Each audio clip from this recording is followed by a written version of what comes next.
Somos el orgullo de papá, el encanto de mamá, la alegría de nuestros abuelos y la ternura de nuestros padrinos.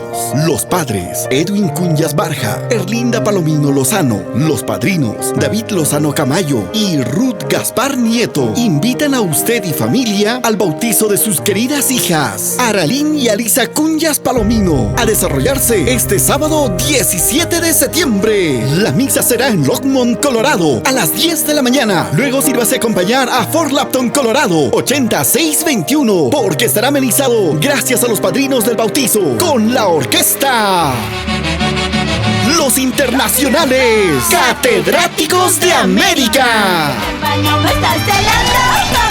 Y gracias al señor Eleazar Cunyas, llega por primera vez a Norteamérica la internacional Anabel Tito. Sí, Anabel Tito, tu cariñosita de Pariahuanca, cantando Carnavales, Huaylas y Santiago. Junto a ella estará el conjunto Los Jaraneros del Mercurio de Nick Limache. Y también estará el conjunto Radiantes de Tayacaja de Ever Aguirre. Estarán frente a frente los dos reyes del violín.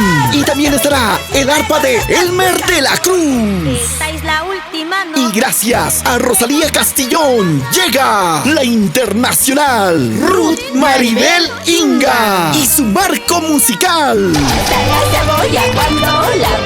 No te pierdas de este gran bautizo este sábado 17 de septiembre en Fort Lapton, Colorado. Será un evento con el mejor equipo de sonido, luces y efectos especiales. No te lo pierdas. ¡Te esperamos! No me hace llorar como tú.